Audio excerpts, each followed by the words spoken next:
Assalamu alaikum. Today we are here to learn about Android and this is the very first tutorial of yours. तो जो tool हम use करेंगे Android को सीखने के लिए वो हमारे पास एंड्रॉयड स्टूडियो है। तो स्टार्ट करते हैं। सबसे पहले एक प्रोजेक्ट बनाते हैं। प्रोजेक्ट बनाने के लिए यहाँ पे फाइल नेम पे क्लिक करें, न्यू प्रोजेक्ट। अब हम अपने प्रोजेक्ट को कॉन्फ़िगर करेंगे। यहाँ हम कोई भी नेम दे सकते हैं प्रोजेक्ट को। फर्स्ट ट्यूटोरियल लेट्स सपोज में दे रही हूँ और कंपनी डोमेन में आपका सिस्टम खुद ही यहाँ पे जो सिस्टम का नेम है वो एंड्रॉयड स्टूडियो यहाँ पे सेट कर देगा। पैकेज नेम बन जाएगा डोमेन नेम को एप्लीकेशन नेम के साथ अपेंड करके। और प्रोजेक्ट लोकेशन जैसे कि मैंने डी ड्राइव में एंड्रॉयड के फोल्डर में अपना ये प्रोजेक्ट क्रिएट करना है, आप यहाँ से चाहें तो इसको चेंज भी कर सकते हैं। मैं इसे यही रहने दूँगी। नेक्स्ट पे क्लिक करेंगे। इसके बाद यहाँ से अगर हम देखें फ़ोन एंड टैबलेट्स के अंदर हम चूज़ करते हैं हमारा API लेवल जो हम अपनी एप्लीकेशन का रखना चाहते हैं। यहाँ पे बाय डिफ़ॉल्ट हमारे पास आइसक्रीम सैंडविच सेलेक्ट हुआ है। चूँकि ये एक API 15 एक लो लेवल है तो हम यहाँ पे हमें डिटेल में वो बता रहा है कि 98.3% डिवाइसेस ऐसे हैं जो इस लेवल को सपोर्ट करेंगे। अगर हम लेट्स सपोज इससे हायर कोई लेवल सेलेक्ट करते हैं जैसे मार्शमैलो, तो वो हमें यहाँ पे डिटेल में बता रहा है कि 15.3% डिवाइसेस ऐसे हैं जो इसे सपोर्ट करते हैं। तो हम एक लोएस्ट लेवल सेलेक्ट करेंगे आइसक्रीम सैंडविच। इसके अलावा इनमें से हमें कुछ सेलेक्ट नहीं करना और नेक्स्ट। तो यहाँ पे कुछ एक्टिविटीज़ के ड्राफ्ट्स हैं हमारे पास। किसी भी एंड्रॉयड एप्लीकेशन के लिए कोई एक एक्टिविटी होना लाजमी है उसे रन करने के लिए, जो कि उसकी लॉन्चर एक्टिविटी होगी। बाय डिफ़ॉल्ट हर एप्लीकेशन में एक मेन एक्टिविटी ज़रूर बनी हुई होती है। अब आप उसका लेआउट, उसका डिज़ाइन कैसा रखना चाहते हैं वो यहाँ से आप सेलेक्ट कर सकते हैं। आपके पास गूगल मैप्स के लिए अगर आपने कुछ शो करना है तो आप गूगल मैप एक्टिविटी का डिज़ाइन यूज़ कर सकते हैं। लॉगिन एक्टिविटी भी सिलेक्ट कर सकते हैं। नेविगेशन ड्रॉ एक्टिविटी जो साइड से हमारे पास लेआउट आ रहा होता है उसे ड्रॉ लेआउट कहते हैं। सेटिंग्स के लिए आप ये यूज़ करते हैं। टैब के लिए कुछ मैनी मोर है। तो हम यहाँ से एम्प्टी एक्टिविटी सेलेक्ट करेंगे और नेक्स्ट कर देंगे। यहाँ से हमारी जो मेन एक्टिविटी एक लॉन्चर एक्टिविटी लाजमी होती है। बाय डिफ़ॉल्ट जो बनी होती है उसका नाम यहाँ पे उन्होंने खुद से मेन एक्टिविटी रखा है। आप चाहें तो इसे चेंज भी कर सकते हैं। मैं इसे यही रहने दूँगी। फिनिश। और अब हमारे पास प्रोजेक्ट बन जाएगा।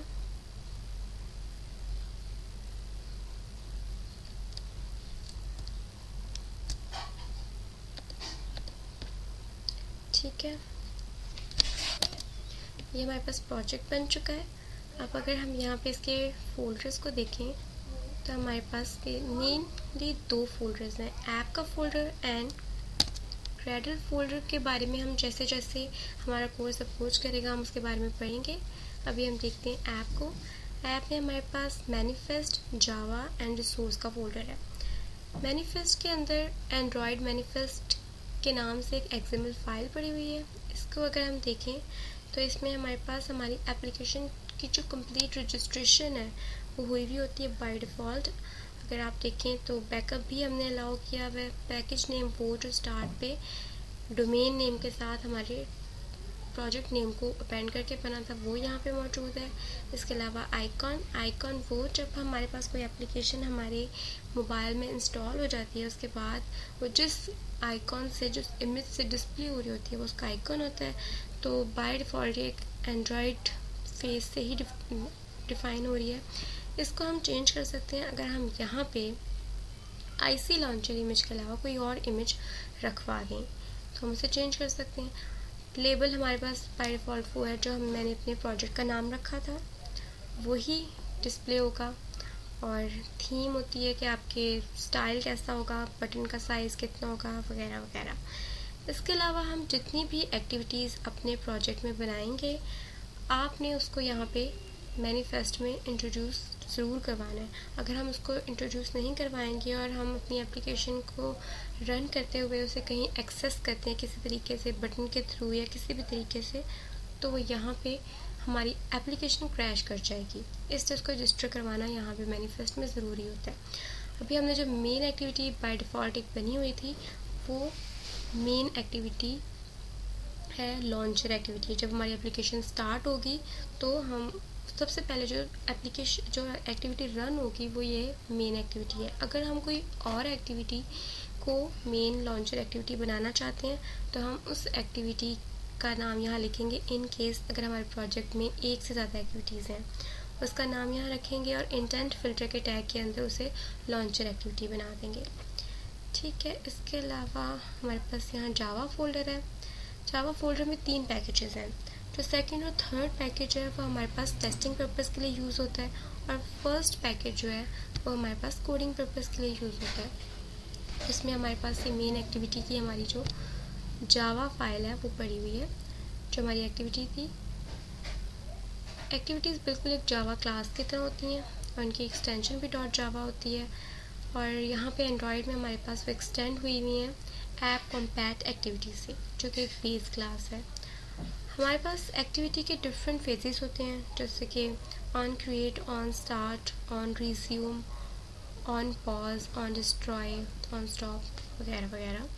तो यहाँ पे हमारे पास सबसे पहले ऑन क्रिएट यूज़ होता है। ऑन क्रिएट का मेथड ओवरराइड हुआ है और ऑन क्रिएट के मेथड में हम सुपर यानी बेस क्लास का मेथड कॉल कर रहे हैं।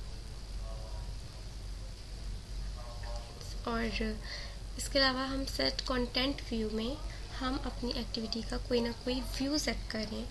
कंटेंट व्यू का मतलब है कि आपकी जो भी एक्टिविटी है उसका कोई ना कोई डिज़ाइन होगा कि उसमें कितनी टेक्स्ट फील्ड्स हैं, कितने बटन्स हैं, क्या क्या उसमें मौजूद है, वो सारा कुछ एक लेआउट में डिफ़ाइन होता है। और लेआउट्स हमारे पास रिसोर्सेज में, यहाँ पे आप देख सकते हैं ये रिसोर्सेज का फोल्डर में एक लेआउट का फोल्डर है, उसके अंदर हमारे पास ये लेआउट्स मौजूद होते हैं। लेआउट्स में हम अब सारा डिज़ाइन डिफ़ाइन करते हैं। ठीक है, अब हम इसको भी देख लेते हैं।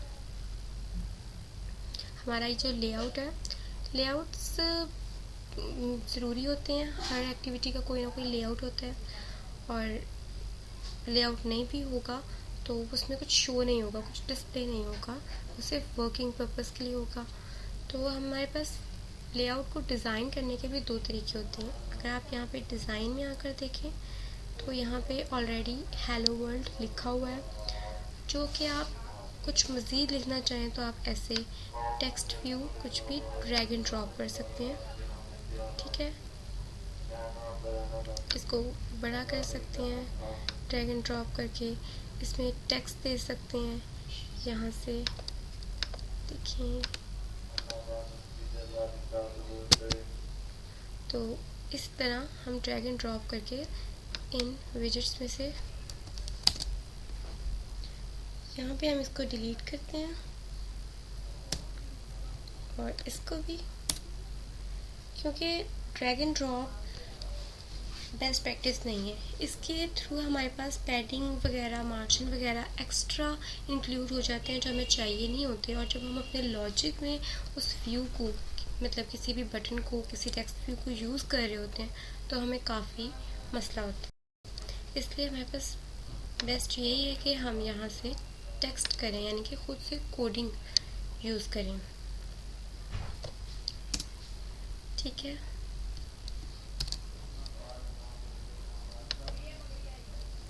हम यहाँ से इतनी चीज़ एक्स्ट्रा हमें नहीं चाहिए, हम ख़त्म कर देते हैं।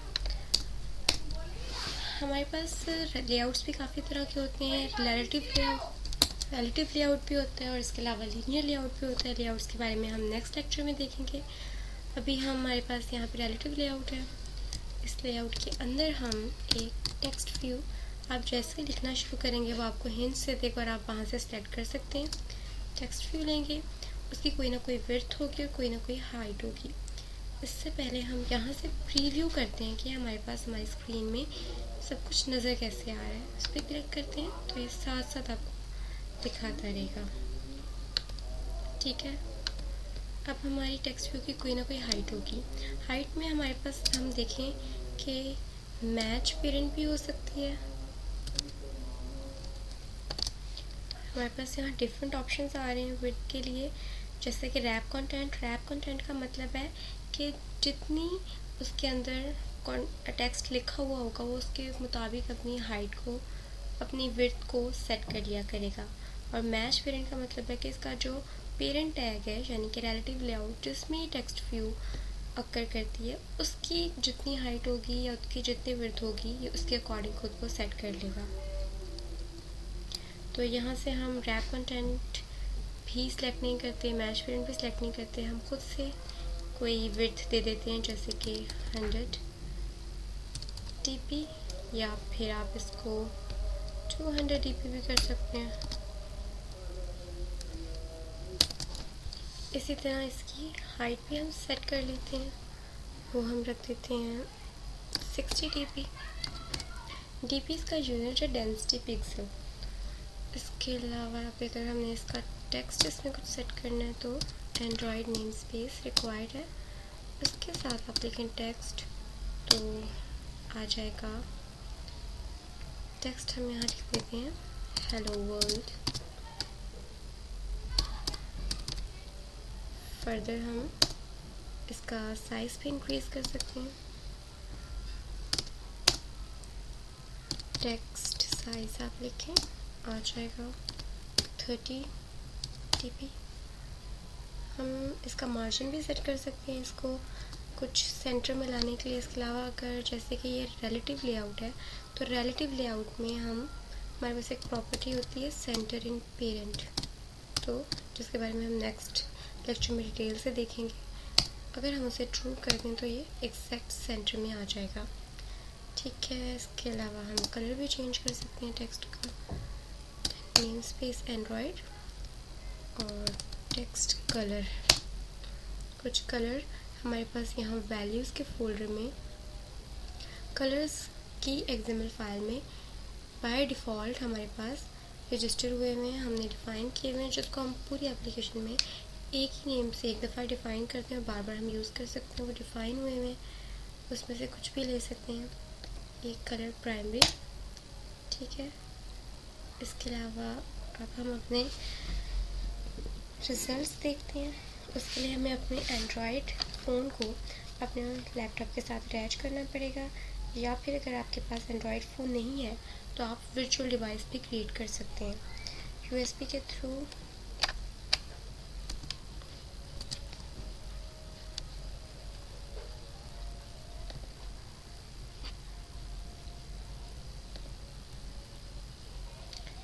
मैंने अपने डिवाइस को अटैच किया, मैं डिवाइस मैंने अटैच कर दिया। अब यहाँ से रन की ऑप्शन, तो यहाँ पे मेरा डिवाइस आ रहा है।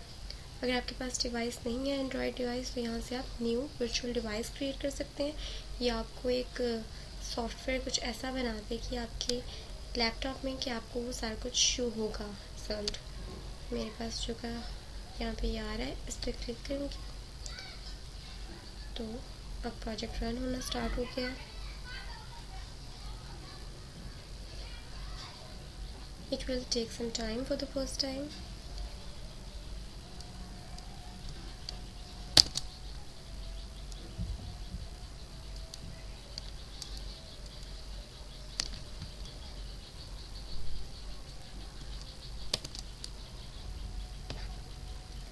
यहाँ पे मेरे मोबाइल स्क्रीन पे